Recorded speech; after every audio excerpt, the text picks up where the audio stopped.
বাদ দেন, আমি আসলে এসব নিয়ে শুনতে চাচ্ছি না এখন। মেয়েটার নামটাও খুব কমন, নুসরাত জাহান। ওর সাথে এটা মানাবে না। আমি আসলে বিয়ে নিয়ে এখন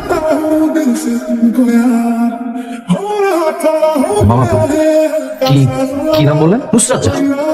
ডাক্তার? রে তো হা করে ছবি দেখলে হবে? বলছিলাম না তোর পছন্দ হবে, তুই তাসকি খেয়ে গেছিস। শোন, একটা কাজ করি, আমরা একটা প্ল্যান করে ফেলি, একটা ডেট ঠিক করে মামা ভাগ্নে মিলে সেই ডেটে মেয়েটাকে দেখতে যাবো। আচ্ছা অয়ন, পরশুদিন শুক্রবার না? চল শুক্রবারই যাই। তো কোনো সমস্যা আছে? মানে সব ঠিক করে ফেলি। নিশ্চয়ই। আসলে আগেকার দিনে তো বিয়ে শাদীর ক্ষেত্রে পাত্র পাত্রীর মতামতই না হতো, গার্জিয়ানরা সব ঠিক করে দিত। এখন সময় পাল্টেছে, যুগ পাল্টেছে, তাই তাই যারা বিয়েটা করবে তাদের মতামতটা তো একটু নেওয়া যাবে, কি বলেন? নিশ্চয়ই। তাহলে আমি ডাইরেক্ট অ্যাকশনে চলে যাই। মা, আমার ভাগ্নিকে তোমার কেমন লাগে?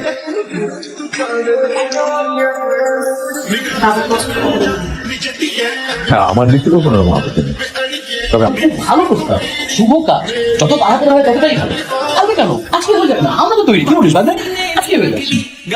না, এত তাড়াতাড়ি কিভাবে সম্ভব? বিয়ের ব্যাপার, একটু আয়োজন করতে হবে, একটু সময় তো দিতেই হবে। তুমিও মেয়েকে নিয়ে যত তাই পাওয়া যায়।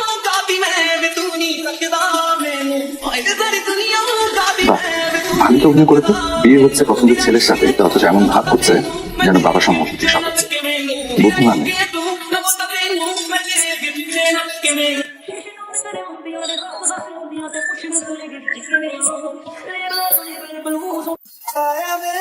তুমি কাঁদছো কেন? তোমার কি করা উচিত? জানি না। তোমার মতো মানুষকে ভালোবাসাটাই আমার ভুল হয়েছে। আমি তোমাকে ভালোবাসি বলে বিয়ে থেকে বাঁচার জন্য পালিয়ে গেলাম, আর সেই তুমি এখানে বিয়ে করে বসে আছো। ভুলটা তুমি এখানেই করেছিলে। তুমি যদি না পালাতে তাহলে আজকে বিয়েটা আমাদেরই হতো। আমি কিভাবে বুঝবো দুনিয়ার সব লোক থাকতে তুমি হবে আমার মতো চেহারা দেখে তো তুমি ভুল করেছো? কোনো সমস্যা নেই, তুমি আমার চেহারা, আমার কণ্ঠ, এমনকি আমার আচরণ ওর মধ্যে পাবে। সেও ডাক্তার। তোমার তো কোনো ক্ষতি হয়নি, ক্ষতি হয়ে গেল আমার। ভালোবাসার মানুষটাকে পেলাম। রিমি, তুমি না আমাকে ভুল ভাবছো। আমরা সবাইকে বুঝিয়ে বলি, আমি বলি যে শুধু কবুলই তো বলেছি, এমন তো কিছু হয়ে যায় না, আবার সবকিছু ঠিক করা যাবে। একবার কোনো কিছু ভেঙে গেলে সেটা কখনো ঠিক হয় না, একটা দাগ থেকেই যায়। আর তুমি কেন ভুলে যাচ্ছ সেই মেয়েটা আমার নিজের আপন বোন? তুমি বোকা আর অধৈর্য মানুষ, তোমার এই শাস্তি প্রাপ্য ছিল। আর তোমার মতো বোকা মানুষকে ভালোবেসে আমিও পাপ করেছি, সেই পাপের ভার আমার এখন নিতে হবে। রিমি প্লিজ শোনো। রিমি, রিমি ভাই একটু বিয়ের শাড়ি দেখান তো।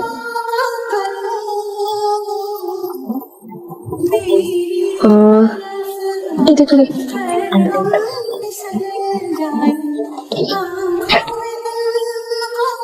এটা কেমন চলে আর কি? ভাই আপনি দেখেন না, আপনি ভাবে শক্ত হয়ে বসে আছেন। আর ভালো কিছু থাকলে দেখান, বাজেট নিয়ে বিক্রি করেন, আপনি দেখান।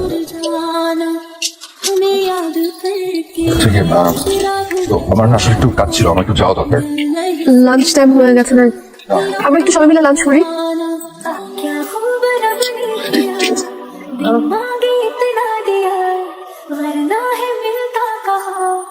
এসব কি হচ্ছে?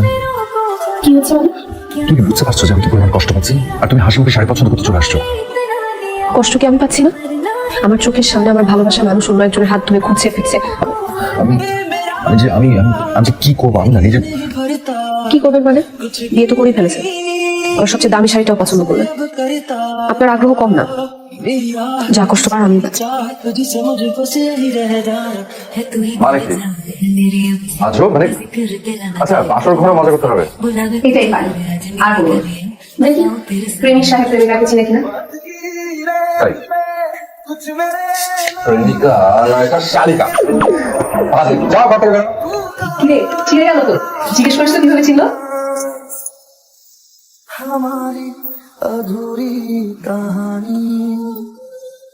তারপর ক্যান্সার, আলাদা আলাদা ছবি তুলে, তারপর অনেক কষ্ট করে খুঁটিয়ে এটা খুঁজে বের করলাম যে রিমি চিনকে ছোট্ট একটা দিয়েছে যেটা আর অনেক আগে খুঁজে এরকম জাহাজ না, জাহাজ তো প্রায় ঘুরে যাচ্ছে।